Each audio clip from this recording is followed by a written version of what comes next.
Welcome to This Explainer. Today, we're unpacking the absolutely fascinating economics, craftsmanship, and, frankly, the psychology that dictate the massive price disparities in the watch world. If you've ever stared at a wrist and wondered why a tiny, ticking machine can cost as much as a suburban house, well, you are in the exact right place. Let's find out what truly makes a watch feel expensive. Here is our roadmap for today: the price of time, the art of finishing, heritage and prestige, scarcity and hype, and finally, the enthusiast divide. Let's dive right in. Part 1. The price of time, establishing the baseline. Ask yourself this: why on earth does one watch retail for, say, $500, while another easily commands $50,000 or more? I mean, fundamentally, they both do the exact same thing, right? They tell you the time. But how they do it and the story they tell while doing it creates a massive, massive chasm in perceived value. Just look at independent microbrands for a second. They offer beautifully functional mechanical watches for anywhere between $250 to $1,000. And they pull this off by using incredibly reliable, mass-produced workhorse engines like your Japanese Miyota or Seiko movements. Meanwhile, high-end Swiss luxury exists in an entirely different financial universe, pushing well into the tens of thousands. So when you cross that threshold, what exactly are you paying for? Moving to Part 2. The art of finishing, the tangible value.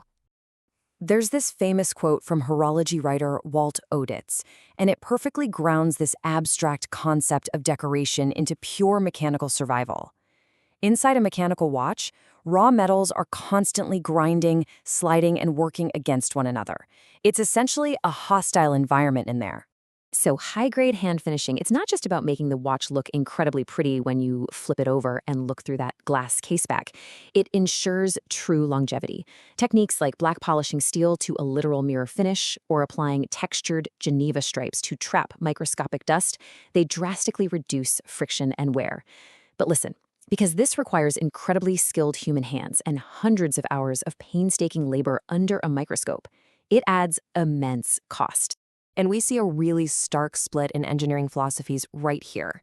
Industrial giants, think Rolex or Omega, they're prioritizing cutting-edge accuracy, shock resistance, and easily replaceable machine-finished parts.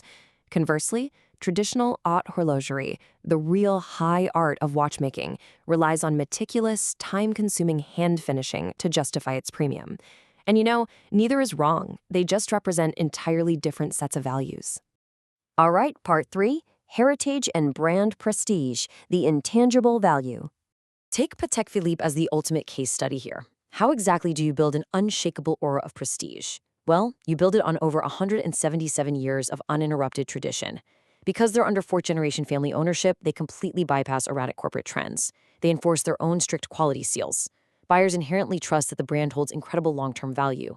That level of generational, institutional trust creates an intangible premium that people are just incredibly eager to pay for. Which brings us to Part 4, scarcity, hype, and value, the market forces. Over 60,000 euros. That is the literally absurd secondary market price the steel Patek Philippe Nautilus Reference 5711 was commanding at its peak. A watch that, mind you, originally retailed closer to 22,000 euros. People were willingly paying double or triple the retail price just to get one on their wrist immediately. No waiting. The juxtaposition here is just wild to me. The 5711 commands these dizzying prices and an 8-year waitlist despite lacking modern mechanical basics. Its movement doesn't even have a hacking seconds function, meaning you can't stop the second hand to set the time perfectly. And the clasp, it doesn't have a micro adjustment for when your wrist swells in the heat. Imagine paying triple for a supercar that doesn't have adjustable seats. Yet the hype completely overrides these factual flaws in the minds of buyers.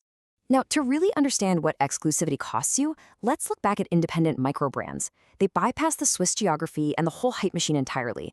By dynamically sourcing really reliable parts from Switzerland, China, and Hong Kong, they keep costs incredibly low while maintaining totally sound quality.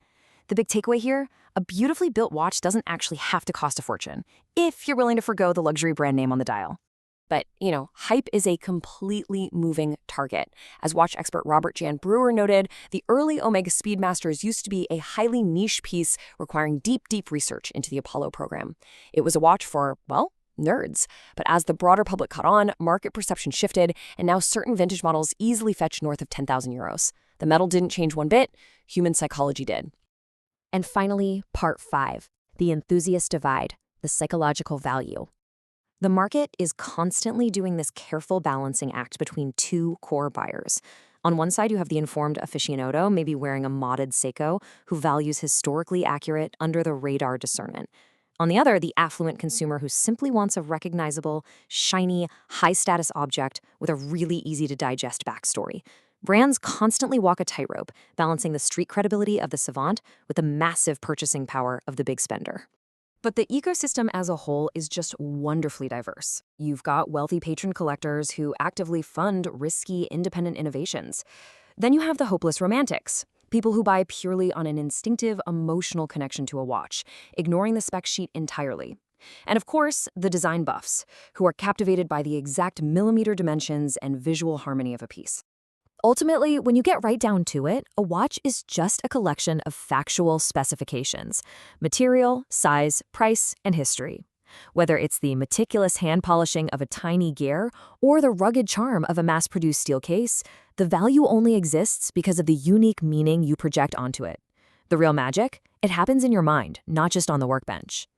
So, as we wrap up this explainer, I want to leave you with this somewhat provocative thought to ponder the next time you browse a boutique window. Are you paying for the timekeeping, the meticulous art of the machine, or simply the status of the name? Because honestly, understanding your own motivations is the true key to finding lasting value in this incredible hobby. Thanks so much for joining me on this deep dive.